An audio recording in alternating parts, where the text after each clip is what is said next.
Welcome to mathematics कर point. Online में आप लोगों का स्वागत है और मैं एस के प्रसाद। आशा करता हूं कि आप लोग भी घरों में अच्छे से होंगे।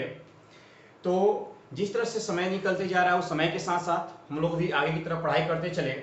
तो बेसिक क्लास ऑनलाइन आप लोग का आज से स्टार्ट हो रहा है, जो कि आपका लेवल नंबर 0 होगा या कह सकते हो कि वीडियो नंबर 1 होगा। इस बेसिक क्लास में हम जानेंगे कि किस तरह से मैथ का आविष्कार हुआ या मैथ के बारे में क्या नॉलेज है, किस सदी से मैथ का यूज किया गया, मैथ हम क्यों यूज करते हैं अपने लाइफ में, अगर मैथ ना होता तो क्या होता, या आर्यभट्ट ने शून्य का आविष्कार न किया होता तो मैथ का कहानी क्या होता और मैथ किस तरह से चलता, इन्फिनाइट क्या है, वन क्या है, नंबर क्या है, ये सब चीज के बारे में हम जानेंगे। इससे पहले उन छात्रों से हमें निवेदन है कि जो छात्र आज पहला बार यूट्यूब पर आए हुए हैं तो वो कुछ बातें को बहुत ध्यान से समझेंगे, क्योंकि नहीं समझिएगा तो आपको बहुत सारे दिक्कतें होंगे यूट्यूब पर पढ़ने के लिए। तो आइए एक एक करके 3 रूल में इन सभी बातों को हमने बांट दिया है। अगर ये समझ जाते हो तो यूट्यूब पर पढ़ना आपके लिए बहुत आसान होगा, या हमसे कोई क्वेश्चन पूछना भी बहुत आसान होगा, या अपना यूट्यूब पर पिक्चर क्वालिटी भी देखना आसान होगा। तो सबसे पहला बात क्या है कि आपको यह देखना है कि जैसे ही आप यूट्यूब पर सर्च करते हो मैथमेटिक्स केयर पॉइंट, जैसे ही यूट्यूब पर आप सर्च करते हो मैथमेटिक्स केयर पॉइंट,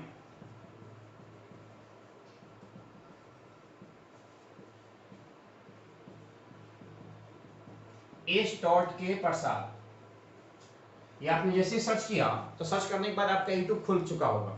यूट्यूब खुलने के बाद क्या करोगे, यहाँ पर रूल नंबर 1 है कि आप यूट्यूब को सब्सक्राइब कर दीजिए। अब देखिए गलती कहाँ कहाँ होता है। जैसे ही मेरा चैनल आप सब्सक्राइब करोगे तो एक चीज भूल जाओगे, बेल आइकन दबाना। ये बेल आइकन क्या है इसके बारे में हम बताते हैं आपको। सब्सक्राइब तो कर दिया, तो सब्सक्राइब करने के साथ साथ आपका हम जब वीडियो हर रोज अपलोड करेंगे तो उसका नोटिफिकेशन नहीं जाएगा। नोटिफिकेशन किससे जाएगा? बेल आइकन दबाने से। उसी के बगल में बेल आइकन होगा, सब्सक्राइब के ठीक बगल में एक बेल आइकन होता है, उसको दबाइएगा तो प्रतिदिन जब भी हम अपना वीडियो अपलोड करेंगे तो आपके पास आसानी से पहुंच जाएगा। दूसरा चीज है रूल नंबर 2 की क्वालिटी। बहुत बच्चे कहते हैं कि सर मेरे में साफ वीडियो नहीं दिखाइएगा। इसका रीजन ये है कि आपकी जो मोबाइल है उसमें ऑटो क्वालिटी होता है, तो आप क्वालिटी सेट कीजिए। जैसे ही आप वीडियो देखिएगा, ध्यान दीजिए यहाँ पर, जैसे ही आप वीडियो देखिएगा तो मान लीजिए आपका वीडियो चल रहा है तो वीडियो के सामने ऊपर में 3 डॉट होगा। कितना डॉट होगा? 3 डॉट होगा। ये 3 डॉट को जैसे आप क्लिक कीजिए ना तो क्वालिटी आपको मिलेगा। क्वालिटी लिखा रहेगा, क्वालिटी होगा, यहाँ पर ऑटो होगा, 140 होगा, 240 होगा, 360 होगा, 480 होगा। तो 480 पर नहीं करना है क्योंकि ये बहुत हाई क्वालिटी का होता है और यहाँ पर आपका मोबाइल से जो है वो वीडियो रुक रुक कर चलने लगेगा, क्योंकि इतना आपका मेमोरी के अंदर जो रैम है उतना आपका अधिक होगा नहीं मोबाइल के अंदर। इसको नहीं करना है। 240 पर या 360 पर किसी भी वीडियो को आप आसानी से देख सकते हो बेहतर क्वालिटी में और समझ सकते हो। तो ये रही क्वालिटी के बाद। पहला रहा सब्सक्राइब करना और बेल आइकन दबाना। दूसरी बात क्या है कि आपको कुछ पूछना होगा तो सर कहाँ पूछे। आपको अगर कुछ पूछना होगा तो सर कहाँ पूछे, इसके लिए क्या कीजिए, जैसे ही मेरा वीडियो आप खोले हुए हैं, वीडियो को खोलने के बाद अब इसको ऊपर ले जाइए, ऊपर ले जाइए, क्योंकि नीचे बहुत सारे वीडियो होंगे, ऐसे बहुत सारे वीडियो दिखाई दे रहे होंगे। ऊपर जैसे जैसे इसको स्लाइड कीजिएगा, बढ़ाइएगा, तो नीचे आप जैसे स्लाइड कीजिएगा तो वहां पर आएगा कमेंट। सबसे लास्ट में क्या होगा? कमेंट। अब उस कमेंट में आप कुछ भी लिख सकते हो, nice video sir, good video sir, या अच्छा हो तो अच्छा, बुरा हो तो बुरा, या कुछ पूछना हो आपको इस कमेंट में, या कमेंट दिया होगा उस कमेंट में आप कुछ भी टाइप करके मेरे पास सेंड कर सकते हो। तो ये 3 बातें आप कंफर्म रूप से समझ ले अगर यूट्यूब पर आपको पढ़ना हो तो। पहला बात सब्सक्राइब कर ले, बेल आइकन दबा ले। दूसरा बात जैसे अब वीडियो चल रहा हो तो यहाँ पर आप छूइएगा तो 3 डॉट होगा, 3 डॉट को छूने के बाद क्वालिटी आएगा। क्वालिटी 144 पर नहीं दिखना है क्योंकि इस पर वीडियो जो है वो बहुत साफ नहीं दिखता है। 240 या 360 पर आप देख सकते हो। तीसरी बात रह गया रूल नंबर 3 की कमेंट सर कहाँ करें, कहाँ हम पूछे। जैसे ही वीडियो चल रहा है तो उसको ऊपर ले जाइए, ऊपर ले जाते जाते सबसे लास्ट में कमेंट का ऑप्शन आएगा, वहां से आप कमेंट कर सकते हो और कुछ सजेशन दे सकते हो या कुछ राइट कर सकते हो। तो इतना बातें था यूट्यूब के बारे में कि यूट्यूब के बारे में हम कैसे जानें। अब आगे हम चलते हैं अपनी कहानी की तरफ कि मैथ क्या है और मैथ के बारे में कैसे पढ़ा। तो आइए हम जानते हैं 0 लेवल से मैथ कि मैथ क्या है। तो सबसे पहले हम लिखना सीखेंगे कि मैथ को कैसे लिखते हैं। बहुत बच्चों का यह माइंड में कंफ्यूजन रहता है, या बहुत टीचर को भी कंफ्यूजन रहता है कैसे लिखा जाए, कौन सब्जेक्ट को क्या नाम दिया जाए। तो हम मैथ भी लिख सकते हैं और मैथ्स भी लिख सकते हैं। बहुत को धारणा होता है कि मैथ्स जो है वो गलत है, ऐसा नहीं है, और मैथ्स जो है वो सही है, दोनों सही है। मैथ भी सही है, मैथ भी सही है, और मैथमेटिक्स भी सही है। बताते हैं अपने धारणा के अनुसार कि किस तरह से कौन किस हद तक सही है और क्यों हम इसको सही कर रहे हैं। जो मैथ है या अमेरिकन लैंग्वेज है, तो चूंकि भारत में अमेरिकन लैंग्वेज का हम यूज बहुत कम करते हैं और अमेरिकन लैंग्वेज में मैथ हम लिखते हैं, तो ये भी आपका सही है। दूसरा चीज है कि हम लोग जो इंग्लिश यूज करते हैं वो ब्रिटिश इंग्लिश यूज करते हैं, और ब्रिटिश इंग्लिश के अकॉर्डिंग सब्जेक्ट जो है वो मैथ के साथ एस लगा होता है। बहुत सारे ब्रिटिश लैंग्वेज में जो भी आपका वर्ड होंगे उसमें एस लगे होते हैं, बहुत सारे। तो मैथ के साथ यहाँ पर क्या लगा हुआ, एस लगा हुआ। तो ब्रिटिश अकॉर्डिंग कौन सा, ये भी आपका सही है। और मैथ का फुल फॉर्म होता है मैथमेटिक्स। तो बहुत सारी किताबों में क्या मिलेंगे, मैथमेटिक्स मिलेंगे। तो पहले हमने सबसे पहला सीखा कि मैथ को कैसे लिखेंगे। मैथ भी लिख सकते हैं क्योंकि मैथ आपका ब्रिटिश लैंग्वेज है, सॉरी अमेरिकन लैंग्वेज है। मैथ्स भी लिख सकते हैं क्योंकि मैथ जो है वो आपका ब्रिटिश लैंग्वेज है, और मैथ का फुल फॉर्म होता है मैथमेटिक्स। मैथ का हिंदी होता है गणित। मैथ का हिंदी जो है वो क्या होता है, गणित होता है। और मैथ शब्द जो है वो ग्रीक भाषा से लिया गया है, वो ग्रीक भाषा से लिया गया है, जिसका मीनिंग ग्रीक भाषा में क्या होता है, मैथमा। तो मैथ शब्द जो है वो मैथमा से लिया गया है। मैथ का हिंदी होता है गणित, और मैथ शब्द जो है वो ग्रीक भाषा के मैथमा वर्ड से लिया गया है। मैथमा का मतलब होता है नॉलेज या लर्न। मैथमा का मतलब क्या होता है, नॉलेज या लर्न। जिस प्रकार कोई व्यक्ति विज्ञान पर रिसर्च करता है तो उसे हम वैज्ञानिक कहते हैं। जिस प्रकार कोई व्यक्ति विज्ञान पर रिसर्च करता है उसे हम क्या कहते हैं, वैज्ञानिक कहते हैं। सेम उसी प्रकार अगर कोई व्यक्ति मैथ पर रिसर्च करता है तो उसे मैथमेटिशियन कहते हैं या गणितज्ञ कहते हैं। जो व्यक्ति, पहले आप पेज और पेपर ले लो और इसको लिखना चालू करो, ये बहुत सारे टर्म होंगे जो आपकी नॉलेज के लिए होंगे। जिस प्रकार अगर कोई व्यक्ति विज्ञान पर रिसर्च करता है उसे हम वैज्ञानिक कहते हैं, ठीक उसी प्रकार अगर कोई व्यक्ति मैथ पर रिसर्च करता है उसे हम मैथमेटिशियन कहते हैं, या उसे हम क्या कहते हैं, तो उसे हम गणितज्ञ कहते हैं। मैथ के पिता कौन है, आखिर मैथ का आविष्कार किसने किया? तो मैथ का पिता जो है वो आर्किमिडीज को माना जाता है, आर्किमिडीज को।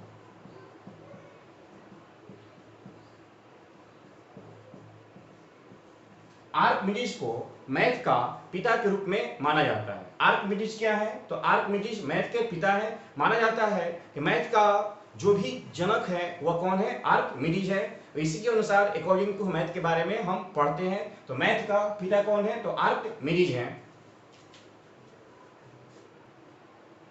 तो आगे हम लोग जानेंगे कि मैथ का परिभाषा क्या है। तो बहुत सारे वैज्ञानिकों ने, बहुत सारे मैथमेटिशियन ने अपने अपने विचारों में अपने अपने परिभाषा को मैथ के बारे में रखा हुआ है कि मैथ क्या है और कैसे इसको परिभाषित किया जाता है। तो गणितज्ञ रसेल के अनुसार, रसेल क्या कहते हैं कि माना जाए कि x प्लस वाई जो है बराबर 120। इसने एक उदाहरण दिया, कोई परिभाषा नहीं दिया, परिभाषा के बारे में बताया। इन्होंने कहा कि मैथ को ऐसा समझा जाए कि x प्लस वाई बराबर 120 है। तो x के बारे में एवं y के बारे में आप क्या कह सकते हैं कि x का वैल्यू क्या होगा और y का वैल्यू क्या होगा। तो चूंकि यहाँ x का वैल्यू और y का वैल्यू जो मान निकालना हो वो संभव नहीं है, या x y का वैल्यू क्या हो सकता है।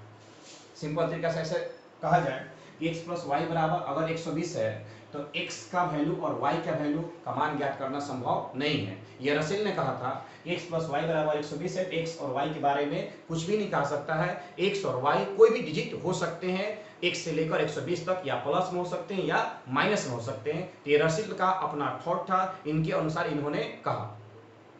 गणित के परिभाषा अगर देखा जाए तो सभी वैज्ञानिकों को मिलाकर एक सरल रूप में दिया गया है जो परिभाषा को हम परिभाषित कर रहे हैं। तो आइए हम लोग जानते हैं कि मैथ का परिभाषा क्या है और किस तरह से इसको परिभाषित किया गया। भिन्न भिन्न वैज्ञानिकों द्वारा इसको परिभाषित किया गया है, लेकिन सबको अगर बातों को मिलाया जाए तो एक बात निकल कर आता है, और वह जो थ्योरेटिकल है वह यहाँ पर लिखा हुआ है, जिसको हम पढ़कर सुनाएंगे। और आप लोग पेज और कलम ले लो इसको लिखने के लिए। तो ध्यान दीजिएगा क्या कह रहा है मैथ का परिभाषा। गणित का परिभाषा कि अंक, शब्द, अक्षर।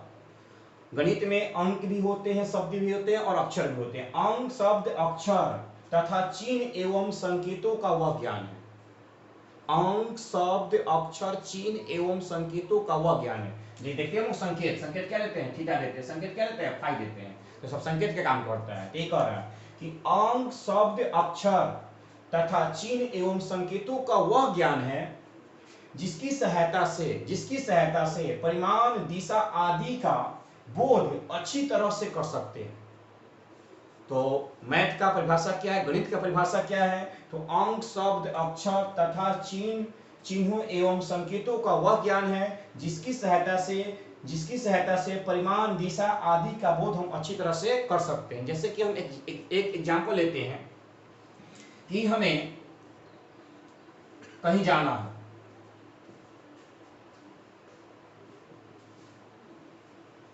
यह आपका डायग्राम दिया गया है, नॉर्थ, साउथ, ईस्ट, वेस्ट। कहीं जाना है तो कहा जाए कि 5 किलोमीटर नॉर्थ, तो 5 किलोमीटर नॉर्थ, और यहाँ से 30 डिग्री, तो यहाँ से क्या बनाएंगे हम? 30 डिग्री एंगल बनाएंगे ना, तो 30 डिग्री पर 30 डिग्री एंगल बने, जितना डिग्री एंगल कहा जाए उतना डिग्री से फिर कहेगा कि 5 किलोमीटर कहीं और जाए, तो 5 किलोमीटर कहीं और जाएंगे। तो इस तरह से हम अपने स्थिति के अनुसार जहां पर भी जो व्यक्ति होगा, अगर यहाँ जीरो से ए से चलना स्टार्ट किए हैं, तो कहां पर पहुंच जाएंगे? बी के पास पहुंच जाएंगे। तो ऐसे बहुत सारे एग्जाम्पल है जिसका प्रयोग करके हम मैथ का प्रयोग करके आसानी से कहीं पर भी जा सकते हैं, आ सकते हैं। बहुत सारे लाइफ के कैलकुलेशन जो है जिसको हम आसान कर सकते हैं। तो आई होप दैट का क्लियर हो चुके होंगे। और इस उदाहरण को रहने दीजिए, इस परिभाषा को पहले आप नोट कर लीजिए। तो आइए देखते हैं भिन्न भिन्न वैज्ञानिकों का अपना अपना भिन्न भिन्न स्टेटमेंट था। तो पाइथागोरस के अनुसार गणित एवं संगीत में संबंध। पाइथागोरस के अनुसार गणित एवं संगीत में संबंध। उन्होंने कहा कि कोई भी संगीत है तो उसमें मैथ का प्रयोग किया गया है, कोई भी सुर है तो बिना मैथ का प्रयोग किए उस सुर को बनाया नहीं जा सकता। साथ ही साथ उन्होंने कहा कि अगर कोई हम चित्र बनाते हैं तो चित्र में आकार एवं आकृति देनी पड़ती है। जैसे कि हमने एक चित्र बनाया, ये चित्र बनाया, एक चित्र बनाया मैंने, एक झोपड़ी का चित्र है।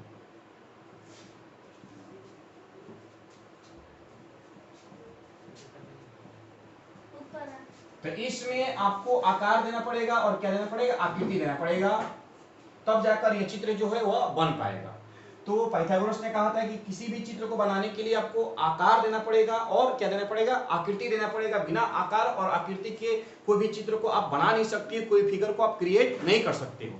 तो ये सब बातें हम लोगों ने सीख पाए और संगीत के बारे में भी जान पाए कि संगीत जो है, जो उसका धुन बना हुआ है, वह धुन जो है वह मैथ के ही अकॉर्डिंग तैयार हुआ है। तो इसके बाद हम लोग आगे सीखते हैं कि मैथ के बारे में क्या क्या जानकारियां ले सकते हैं। तो आगे हम लोग देखते हैं कि सबसे पहले लिखने का परिमाण मैथ का कहां मिला हुआ था। तो बोर्ड पर सामने आपको नोटिस बोर्ड पर दिखाई दे रहा है कि सबसे पहले लिखने का परिमाण हमें कहां मिला हुआ था। तो सबसे पहले लिखने का परिमाण मिस्र में एवं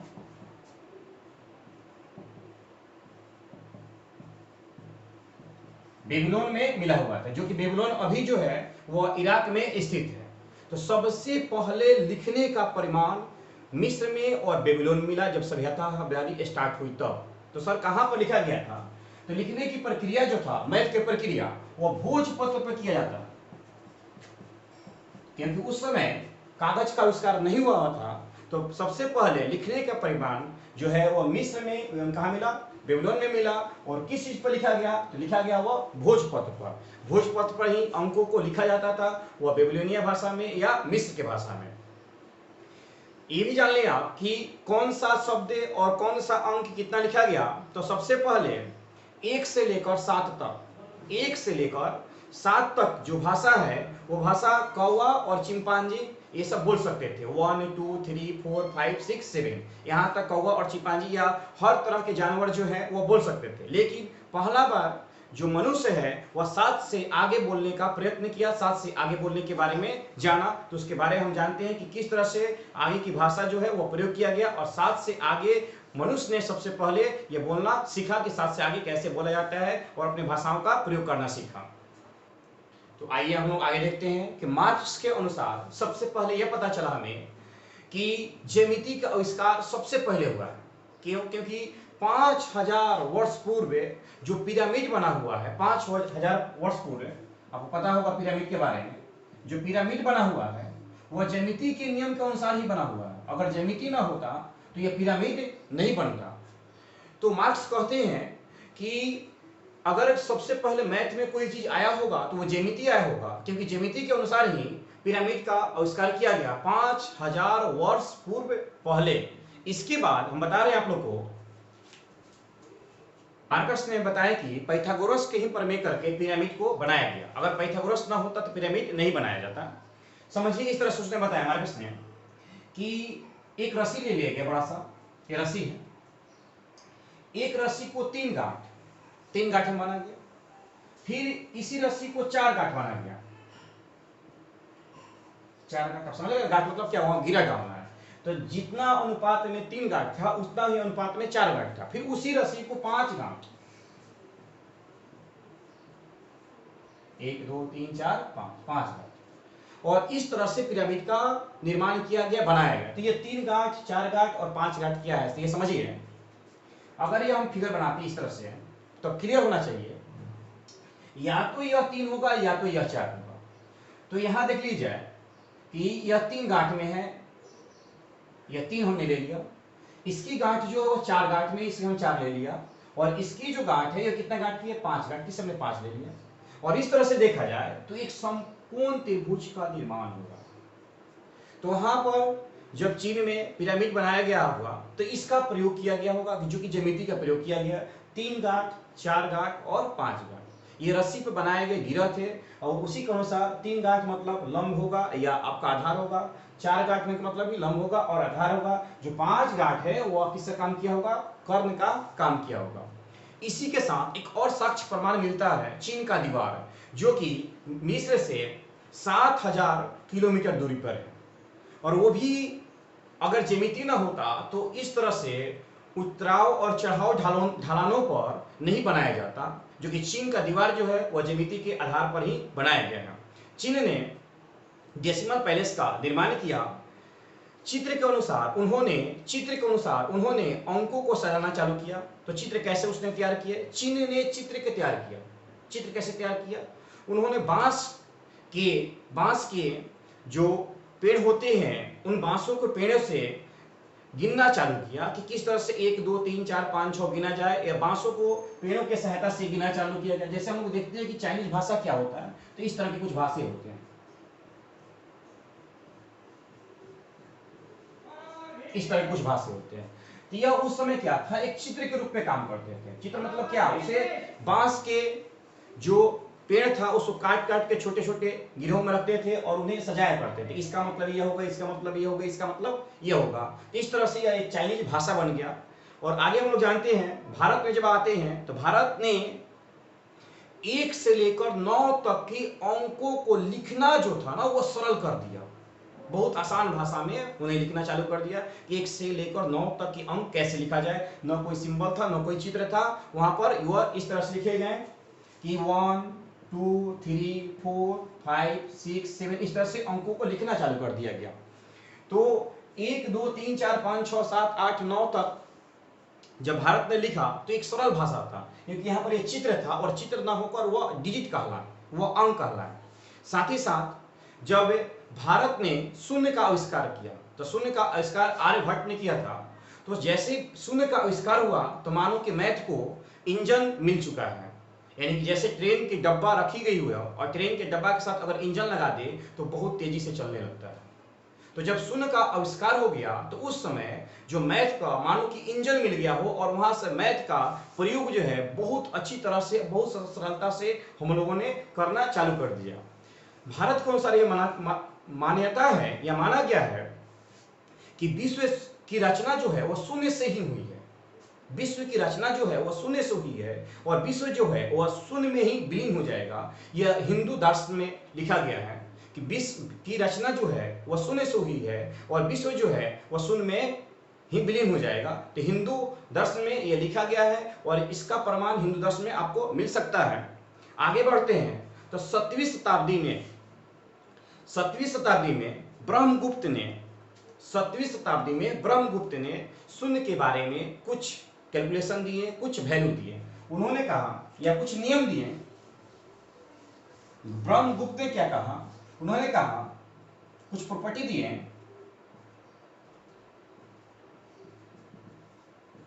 कि अगर शून्य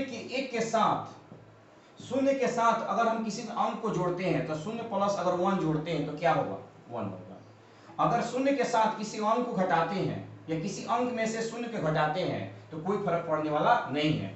मतलब किसी अंक को अगर शून्य के साथ जोड़ा जाए कोई फर्क नहीं पड़ेगा, वही अंक होगा। अगर किसी अंक के साथ, अंक हमने 1 लिया हुआ है, किसी अंक के साथ शून्य को घटाएंगे कोई फर्क नहीं पड़ने वाला है, जो अंक है वही रहेगा। अगर किसी अंक के साथ शून्य से गुणा कराते हैं तो उस स्थिति में वह अंक जो है वह शून्य में बदल जाएगा। यह 3 गुणधर्म कर सकते हैं या प्रॉपर्टी कर सकते हैं, यह ब्रह्मगुप्त ने 7वीं शताब्दी में दिया था। उन्होंने भागा का नियम नहीं दिया कि अगर किसी संख्या में 0 से भागा करे तो यह इसका वैल्यू क्या होगा। तो 5 वर्षों बाद यानी 500 साल बाद विभाज्यता का नियम दिया गया भास्कर द्वारा। 500 साल बाद विभाज्यता का नियम जो है वह भास्कर द्वारा दिया गया। यानी कि 7वीं शताब्दी से अब हम पहुंच चुके हैं कहां पर, 12वीं शताब्दी में। और 12वीं शताब्दी में भास्कर कहते हैं, यानी भास्कर के अकॉर्डिंग भास्कर कहते हैं कि 1 अगर 0 लिखते हैं तो 1/0 जो होगा वो क्या होगा, अनंत होगा। और अनंत का सिंबल दिया, अनंत। तो 1/0 जो होगा वो क्या होगा, अनंत होगा। अनंत क्या है, तो अनंत को ऐसा समझा जाए जैसे कि वो ईश्वर का स्वरूप है। ईश्वर का स्वरूप है, ईश्वर को कोई देखा है क्या, नहीं, तो वो अनंत है। तो अनंत को अगर हम अपनी भाषा में और तरीका समझ सकते हैं, उदाहरण से उन्होंने बताया भास्कर ने कि मान लो कि एक हमने फल ले लिया, कोई एक हमने फल ले लिया, इस तरह से फल है, या मान लीजिए कि एक हमने इस तरह से आकृति ले लिया। एक बार इसको हमने काटा तो 1 भाग और 1 भाग, कितना भाग हुआ, 2 भाग। फिर इसने हमें काटा तो 1 2 3 और कितना हुआ, 4 हुआ। फिर इसे हमने काटा तो 8 होगा, फिर इससे काटेंगे तो 16 होगा, फिर इसे काटेंगे तो 32 होगा। तो इसको काटते काटते काटते इतने भागों में बांट दिया जाए कि यह अनंत हो जाए, यानी कि इसको गिनना क्या होगा, संभव नहीं होगा। तो भास्कर के अनुसार 1/0 जो है वो अनंत है। अनंत का मतलब होता है ईश्वर का स्वरूप।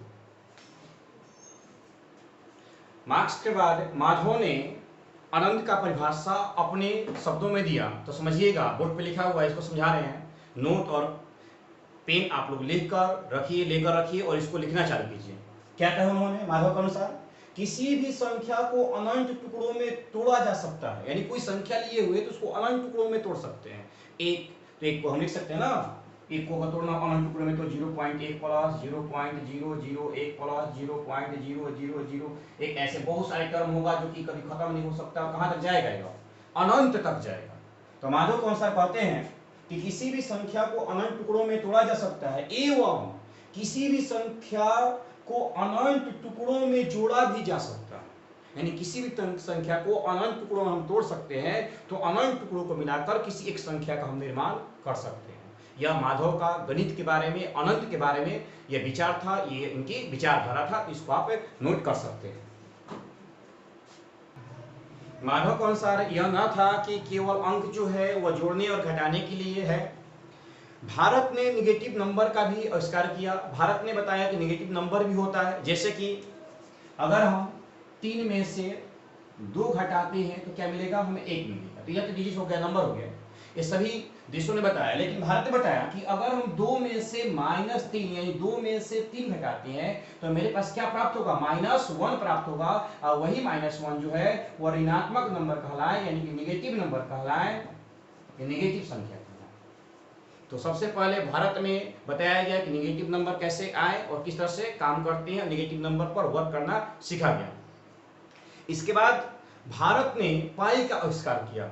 भारत ने पाई का आविष्कार किया, भारत ने ही शून्य का आविष्कार किया। देखिए कि मैथ में हमारा भारत जो है वो कितना सबसे पहले से ही अव्वल था। सभी देशों के अनुसार भारत ने ही शून्य का आविष्कार किया। भारत ने ही 1 से लेकर 9 तक के डिजिट को लिखा एक सरल भाषा में। अभी तक चीन या बेबीलोनिया जो भी थे वह केवल क्या किए थे, तो उन्होंने चित्रों से सजाया हुआ था। 6वीं शताब्दी के वैज्ञानिक आर्यभट्ट ने पाई का मान 4 अंकों तक दिया। 6वीं शताब्दी के आर्यभट्ट वैज्ञानिक ने पाई का मान 4 अंकों तक दिया, जो कि है पाई बराबर 3.1416। तो आप इस पाई को मान को भी लिख सकते हो कि पाई का मान क्या होता है 3.1416। ये 6वीं शताब्दी के आर्यभट्ट वैज्ञानिक थे जिन्होंने ये पाई का मान को दिया। इन्हीं के आधार पर धरती का परिधि नापा गया, जो कि 24,845 मील है, जो कि 24,845 मील है, जो कि 24,845 मील है। तो आर्यभट्ट के अनुसार धरती का परिधि नापा गया जो कि 24,845 मील है। और ये आज भी अगर हम देखते हैं अपने टेक्नोलॉजी के अनुसार भी इतना विज्ञान आगे भी बढ़ गया है, फिर भी हम देखते हैं तो इसका परिधि जो है वो लगभग क्या होता है, समान आता है और समान माना जाता है। 15वीं शताब्दी में मानव के अनुसार बीजगणित के बारे में अधिक से अधिक जानकारियां पढ़ने को मिली। तो सबसे पहले बीजगणित को नहीं पढ़ेंगे, यहाँ से हम लोग पढ़ेंगे मैथ का प्रकार कि गणित के कितने भागों में बांटा गया है। तो आइए देखते हैं गणित के कितने भागों में बांटा गया है। तो आइए हम लोग देखते हैं गणित का प्रकार क्या है और गणित को कितने भागों में विभाजित किया गया, कितने शाखाओं में इसको बांटा गया। और बारी बारी से हर शाखा के केवल बेसिक नॉलेज पढ़ेंगे आप, ओनली फॉर बेसिक कॉन्सेप्ट। तो सबसे पहला शाखा है इसके अंदर, ये किसी भी सजा कर लिख सकते हो, ऐसा कैसा नहीं है कि बीजगणित लिखे तो अंकगणित, कैसे भी कह सकता है। अंकगणित, बीजगणित, रेखागणित, त्रिकोणमिति, सांख्यिकी, फलन, ज्यामिति, क्षेत्रमिति और कलन। तो सबसे पहले हम स्टार्ट करेंगे क्या चीज, अंकगणित, जो कि आपका नेक्स्ट वीडियो में होगा कि अंकगणित क्या है और इसके प्रकार क्या होते हैं, कैसे होते हैं। और नेक्स्ट वीडियो में हम पढ़ाएंगे 1 का और 0 का प्रॉपर्टी, यानी कि वो जो है वो अंकगणित में आया। थैंक्स स्टूडेंट्स, मैं आप लोगों से इसके प्रसाद बिना लेने से पहले एक बात कहना चाहता हूँ, शेयर करना चाहता हूँ कि अगर आपको पढ़ना है तो रेगुलर होकर पढ़िए, ये ना कि एक दिन पढ़ लिए फिर अगला दिन पढ़ेंगे या क्लास खुलेगा तब पढ़ेंगे, तो कब तक बंद रहेगा उसका कोई मतलब नहीं है। और आई होप डैट, मैं आप लोगों से आशा करता हूँ कि आप अपने घरों में होंगे, अच्छे तरीके से होंगे और अच्छे तरीके से रहना सीखिए। घरों से बाहर कम ही निकलिए, अगर अधिक जरूरत पड़े तभी आप लोग घरों से बाहर निकले। और भगवान से यही हम शुभकामना करते हैं कि पूरा विश्व जो है जिस महामारी के दौर में चल रहा है, इस दौर से बाहर निकले। ये तो दौर है, आते रहेगा और जाते रहेगा, ये भी एक दुखद दौर है जिससे हम लोग बाहर निकल सकते हैं। तो इस तरह से लाइव क्लास में बने रहने के लिए धन्यवाद। और कमेंट बॉक्स में कमेंट कीजिए कि मेरा वीडियो कैसा लगा। थैंक्स।